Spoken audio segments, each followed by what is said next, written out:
YSR news కి స్వాగతం. ఎన్టీఆర్ జిల్లా నందిగామ పట్టణం స్థానిక రైతుపేట ఆవరణంలో NH 65 రోడ్డుపైన బైఠాయించిన అంగన్వాడీ టీచర్లు. రాష్ట్ర వ్యాప్తంగా జరుగుతున్న అంగన్వాడీల నిరవధిక దీక్ష 40వ రోజుకు ఉద్రిక్త వాతావరణంలో కొనసాగింది. పోలీసులకి అంగన్వాడీ టీచర్లకు మధ్య చాలా వరకు తోపులాట సంభవించింది. అంగన్వాడీలు రాస్తారోకో చేస్తామంటూ రోడ్డుపై బైఠాయించి వాళ్ళ సమస్యను వెంటనే పరిష్కరించాలని నినాదాలతో హోరెత్తించి నేషనల్ హైవే పైన పరుగులు పెట్టడంతో పోలీసులు దిక్కుతోచిన స్థితిలో వాళ్ళ వెంట పరిగెత్తి వెంటనే కంట్రోల్ చేసి అక్కడున్నటువంటి అంగన్వాడీ టీచర్లు అందరినీ నిరాహార దీక్ష శిబిరానికి తరలించడం జరిగింది. అందులో భాగంగా పోలీసులు ముందస్తు చర్యల్లో భాగంగా హైదరాబాద్ టు విజయవాడ వెళ్లే రహదారిలో ఎక్కడా కూడా ప్రయాణికులకు అసౌకర్యం కలగకుండా, ఏ రకమైన ఇబ్బందికరమైనటువంటి క్షణాలు కలగకుండా బస్సులు, వాహనాలు, కార్లు ప్రయాణికులకు ఏ రకమైనటువంటి ఇబ్బంది లేకుండా ముందస్తు చర్యల్లో భాగంగా ట్రాఫిక్ డైవర్షన్ చేసిన నందిగామ పట్టణ సిఐ హనీష్, ఎస్ఐ పండు దొర ఆధ్వర్యంలో కట్టుదిట్టమైన చర్యలు చేపట్టారు.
ఆనాటి ప్రతిపక్ష నాయకుడు ఈనాటి సీఎం గారు మనమ తప్పన మాట తప్పన అనేటువంటి పెద్ద మంచి ఆయన ఆ రోజు ఏం చెప్పాడు, తెలంగాణలో కంటే 1000 రూపాయలు అదనం ఇస్తా అని చెప్పి ముమ్మాటికి స్పష్టంగా చెప్పినటువంటి పెద్ద మంచి సమాన వేతనం 26,000 కూడా మేము అడగట్లేదు. తెలంగాణలో ఏదైతే ఉందో 1000 రూపాయలు ఇస్తున్నటువంటి పెద్ద మంచి మనమ చెప్పను మాట తప్పను అన్నటువంటి పెద్ద మనిషి. ఆ పెద్ద మనిషికి మేము ఒకటే హెచ్చరిక చేస్తా ఉన్నా, నువ్వు చెప్పినటువంటి మాటని నిలబెట్టుకో. ఇవాళ తెలంగాణలో 13,000 అంటే నువ్వు 14,000 అన్నావు, మాకు ఇవ్వాలి ఇచ్చేటువంటి చర్చతో ఆ మాట నువ్వు చెప్పావు.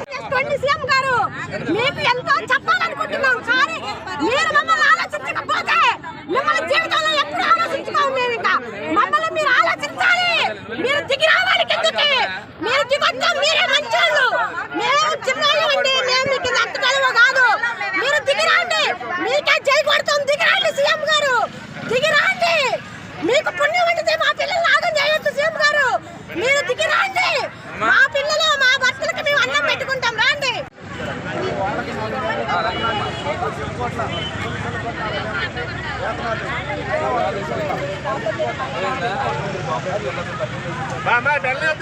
గోపాలకు చెప్పయ్యా ఏడదాకి వెళ్తున్నారు వాళ్ళు ఏమిటో వస్తారు.